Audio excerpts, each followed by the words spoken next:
جی بالکل، چیئرمین پاکستان تحریک انصاف کی جانب سے اسلام آباد میں دھرنے کا اعلان کیا گیا تھا، اس کے خاتمے کا اعلان کر دیا گیا ہے۔ اس کے ساتھ ساتھ عمران خان نے یہ بھی اعلان کیا ہے کہ حکومت اگر جو ہے 6 دن کے اندر انتخابات کا اعلان نہیں کرتی تو وہ ایک دفعہ پھر سے اسلام آباد کی جانب آئیں گے۔ اس حوالے سے ہمارے ساتھ بات کرنے کے لیے موجود ہیں ایم پی علی حیدر گیلانی صاحب، ان سے ہم جانتے ہیں۔ سر، کیا کہیں گے موجودہ صورتحال؟ کل آپ نے سارا کچھ دیکھا، لوگوں کی تعداد بھی دیکھی، اور اب عمران خان نے ایک دفعہ پھر سے کہا ہے کہ وہ دوبارہ سے آنے والے ہیں، تو اس صورتحال کے اوپر آپ کیا کہیں گے؟ دیکھیں، سارے پاکستان نے کل دیکھا ہے کہ عمران خان کس قدر غلط بیانی کرنے والا شخص ہے، کس قدر جھوٹا انسان ہے، جس نے انڈرٹیکنگ دی سپریم کورٹ کو، ہائیسٹ کورٹ آف پاکستان کو، کہ وہ 5 بجے جو رات کو جلسہ ہوگا اس میں وہ پرامن طریقے سے جلسہ کریں گے اور ڈی چوک کی طرف نہیں جائیں گے، اور جو ٹائم ان کو دیا گیا ہے اس کے اندر وہ ختم کر کے جلسہ وہ واپس چلے جائیں گے اور نہ دھرنا ہوگا۔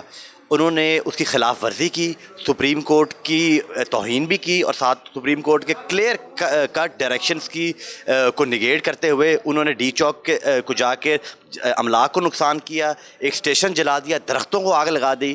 جو شخص اپنے مفاد کی خاطر، اپنی ایگو کی خاطر عوامی املاک کو آگ لگا سکتا ہے اب صرف اپنے اقتدار کے لیے، وہ اس کو عوام کے سامنے اس کا جو چہرہ ہے وہ بے نقاب ہوا ہے کل، اور میں سمجھتا ہوں کہ یہ بڑا اچھا ہو گیا ہے جو عمران خان نے کل عدالتوں کو دکھایا ہے کہ اس کی اصلیت کیا ہے۔ وہ نہ وہ ٹرسٹ کرنے کے قابل شخص ہے، وہ ایک لائق طرز شخص ہے جو ذہنی توازن اپنا کھو بیٹھا ہے، اس کو پاگل خانے میں ہونا چاہیے، بنی گالہ میں نہیں ہونا چاہیے۔ علی حیدر صاحب، یہ بھی بتائیے گا کہ اگر 6 دن بعد جو ہے عمران خان صاحب دوبارہ اسلام آباد کی جانب آتے ہیں تو اس حوالے سے آپ کی کیا حکمت عملی ہوگی؟ اور یہ بھی بتائیے گا کہ کوئی معاہدہ بھی طے پایا؟ یہ بھی باتیں گردش کر رہی ہیں کہ حکومت اور عمران خان کے درمیان ایک معاہدہ ہو گیا۔ دیکھیں، میں سمجھتا ہوں کہ عمران خان اب کبھی نہیں نکلے گا، اب وہ اس کا جو وقت تھا وہ گزر گیا، اب وہ انشاءاللہ تعالیٰ لانگ مارچ کرنے کے قابل نہیں رہا۔ عوام نے اس کو دیکھ لیا ہے، اس کا جو جتنا بھی اس میں طاقت تھی وہ سب نکل گئی ہے کل رات کو۔ انشاءاللہ تعالیٰ اگلی دفعہ دوبارہ نہیں نکلے گا، اور جو مذاکراتی ٹیم